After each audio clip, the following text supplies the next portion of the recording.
संग्रह अच्छा है या बुरा है? बढ़िया प्रश्न है भाई। संग्रह तो असुरक्षा में ही होता है। कल को हमको कोई बीमारी हो जाए तो क्या करेंगे? कल को हमारी संतान निकम्मी हो जाए तो क्या करेंगे? हाँ, इसीलिए संग्रह करते हैं, संतान आगे काम ही ना करे, आराम को ही अपना काम मान ले। जैसे हमको दिल्ली में बताया कि दिल्ली के आसपास की जमीनों का बहुत दाम बढ़ गया एकाएक। जब एनसीआर डेवलप हुआ तो बहुत सारे लोगों को बहुत पैसा मिल गया। जो जमीन का 1 लाख नहीं मिलता था उसका 1 करोड़ मिल गया। तो क्या करें? तो जिनको भी वो पैसा मिला उन्होंने वो क्या किए कि बहुत सारे मकान बनवा दिए। और चूंकि हाई रेंटल जोन है दिल्ली एनसीआर, जैसे रेंट में मकान लेकर रहना आसान है और सुविधाजनक है, खरीद कर रहना असुविधाजनक है। क्योंकि आजकल जॉब बदलते हैं तो मकान कितना खरीदेंगे आप, और कंपनियां रेंट भी बढ़िया देती हैं। तो हाई रेंटल जोन है दिल्ली एनसीआर, तो रेंट पे उठा दिया। अब क्या हुआ, एक घर में 3 लाख 4 लाख रुपए महीने आ रहे हैं भाड़े। अब अगली पीढ़ी के लिए काम ही नहीं बचा है। तो अगली पीढ़ी क्या करती है? तो बड़ी बड़ी गाड़ियां खरीदती है और इसमें एक चरस गांजा इसमें डूब गई है। बहुत बड़े नशे में डूबे हुए लोग हैं। क्यों? काम है ही नहीं है, बचा ही नहीं अगली पीढ़ी के लिए। तो हम क्या करते हैं संग्रह, कि अगली पीढ़ी को भी, जैसे मुझे ये टारगेट दिया जाता था जब मैं छोटा था कि देखो 2 चीजें अच्छी हैं, या तो आईएएस बन जाओ और या तो कोई नेता मंत्री बन जाओ। तो हम पूछते थे क्यों? तो बोले जो आईएएस होते हैं वो एक बार आईएएस हो जाते हैं तो 7 पीढ़ी का कमा लेते हैं, और एक बार कोई मंत्री हो जाता है तो वो भी 7 पीढ़ी का कमा लेता है। तो मैं ये प्रश्न करता था कि 7 पीढ़ी का ठेका मैं ही क्यों लूं? मतलब जब मेरा ठेका किसी ने नहीं लिया तो मैं क्यों आगे पीढ़ी का ठेका लूं? भाई मैं अगली पीढ़ी के शिक्षा संस्कार पे काम करूंगा कि अगली पीढ़ी के सुविधा पे काम करूंगा? बताइए क्या करना ठीक है? भाई अगली पीढ़ी के मैं शिक्षा संस्कार पे काम करूंगा जिससे वो अपनी सुविधा खुद जुटा सके। हमने क्या मान लिया, अगली पीढ़ी की सुविधा का काम करो। क्यों? क्योंकि हमको पता है हमारे पास ही नहीं है तो हम अगले को क्या देंगे? मेरा ही शिक्षा संस्कार नहीं हुआ तो अगले को क्या करेंगे? इसलिए हम क्या कर गए, अगली पीढ़ी को सुविधा देने में लग गए। तो मेरा एक भाई है, चचेरा भाई, तो चाचा जी ही इतना सारा पैसा कमा लिए कि अब लगता नहीं कि उसको 2-3 पीढ़ी कमाना पड़ेगा उसमें, लेकिन फिर भी वो नौकरी करता है और नौकरी करता है, और ठीक है नौकरी करे, अगली पीढ़ी करेगी, ठीक ही है। लेकिन हमने कहा कोई ऐसी नौकरी मत करो जिसमें बहुत इनकम करना हो, थोड़ा समय भी बचाओ समझने के लिए, थोड़ा मेरे साथ भी आ जाओ कभी कभार, 2-4 दिन 8 दिन 10 दिन। तो बोलता नहीं भैया आपको पता नहीं है पैसे की जरूरत ज्यादा पड़ती है। हमने कहा ठीक है कितनी पड़ेगी? बोला आपको पता नहीं है, अगर मेरी किडनी खराब हो जाए तो उसको बदलवाने में 30-35 लाख लगेगा। हमने कहा सही बात है। जैसे ये प्रश्न रखते समय आप बोल रहे थे कि कल को अगर हम बीमार हो जाएं तो क्या होगा, उसके लिए संग्रह कर लें। तो हमने बोला देखो भाई, हमारे पिताजी 5 भाई हैं और उन 5 भाइयों से हम 9 भाई हैं, और 9 भाई के 9 के 9 कमा रहे हैं, कोई ज्यादा कमा रहा है कोई कम कमा रहा है, इतना ही अंतर है। तो हमने कहा देखो हम 9 भाई हैं, तो क्या 9 भाई की किडनी एक साथ खराब होगी? बोला नहीं। तो हमने कहा अगर एक की किडनी खराब होगी तो 9 मिलके उसका बदलवा सकते हैं कि नहीं? बोला कर तो सकते हैं, लेकिन ये सोचता कौन है? हमने कहा ये मुख्य मुद्दा है। मुद्दा ये है कि हमारे पास संबंध की कमाई ही नहीं है, इसलिए हमको सुविधा की कमाई में जाना पड़ता है ज्यादा से ज्यादा। मेरे पास संबंध की कमाई नहीं है। जैसे मैं दिल्ली से आया हूं, कितना किलोमीटर होगा भैया? 1200 1000-1200 किलोमीटर दूर से आया हूं। आदमी बीमार पड़ ही सकता है, वातावरण का कुछ और स्थिति होगी। तो मैं खूब सारा पैसा वहां से रख के लेके आता, किसी डॉक्टर का नंबर लेकर के आता। मान लो मैं गुजरात जा रहा हूं, बीमार पड़ जाऊं, कितना पैसा लगेगा? तो मैं तो पैसा ही रख के ले आता। फिर एटीएम कार्ड भी रखो, नहीं पता नहीं एटीएम में पैसा निकले, इसलिए पैसा ही रख लो।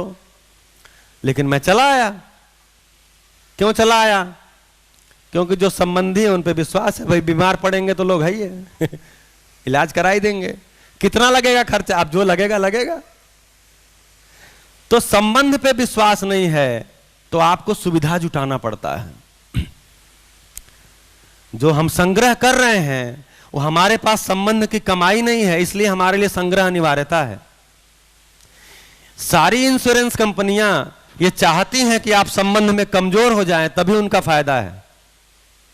अगर आप संबंध में मजबूत होंगे तो उनकी दुकान बंद हो जाएगी तो हमने संबंध नहीं कमाया है, इसलिए संग्रह करना एक अनिवार्यता है। संग्रह हमेशा बुरा है, अच्छा तो है ही नहीं। क्यों? क्योंकि संग्रह आप करेंगे तो उसके बहुत सारे चीजों का सदुपयोग ही नहीं होगा।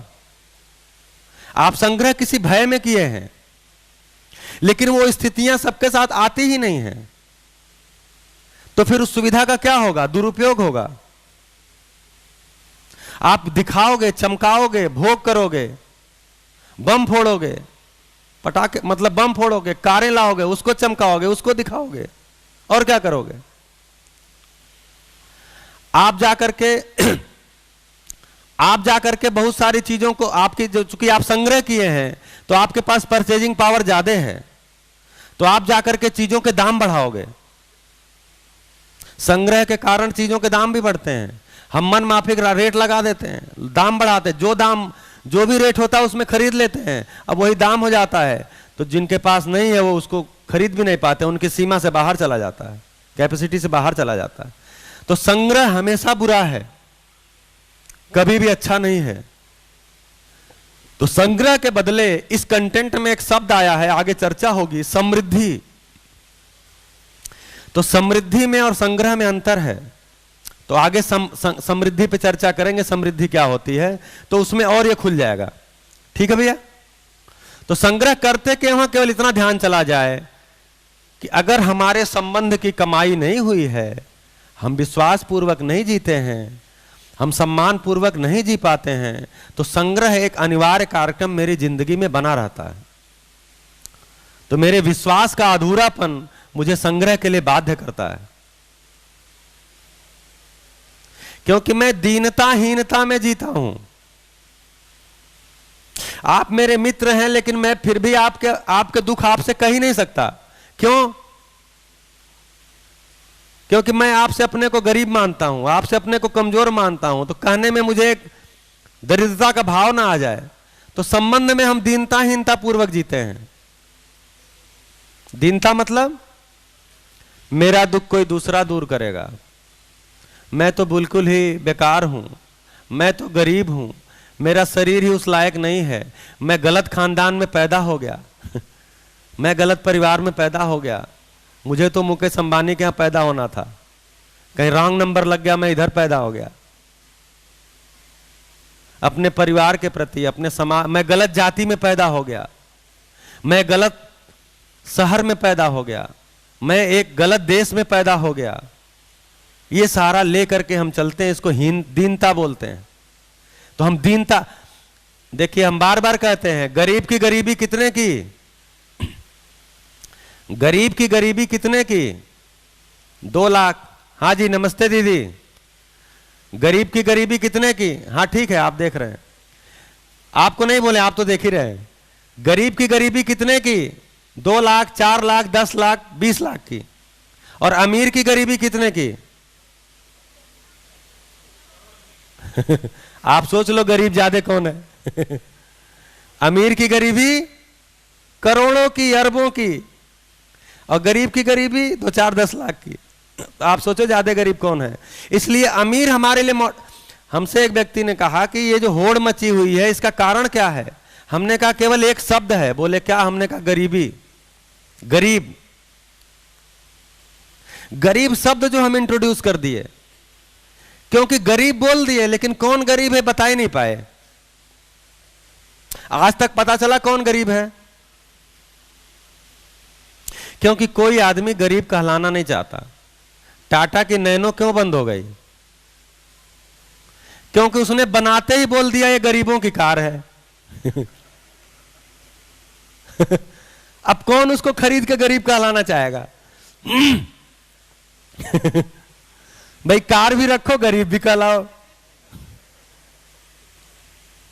इसलिए बंद हो गई। तो गरीबी शब्द तो हम ला दिए, लेकिन गरीब पता ही नहीं चला कौन है। कोई सरकारी सुविधा लेनी होती है तो नाम डाल देते हो, अलग बात है, लेकिन आप उनसे पूछो तो कहलाना पसंद नहीं करते। एक्चुअली जो एक्चुअली अभाव से ग्रस्त है उनकी बात तो हम कर भी नहीं रहे हैं, लेकिन अभी वो संख्या धीरे धीरे कम हो गई है। और हम सभी लगेंगे, सरकार लगी हुई है, समाज लगा हुआ है, तो आने वाले समय में वो आवश्यकताएं उनको भी प्राप्त हो जाएंगी, ऐसा विश्वास बना है। लेकिन मानसिक गरीबी का क्या करेंगे?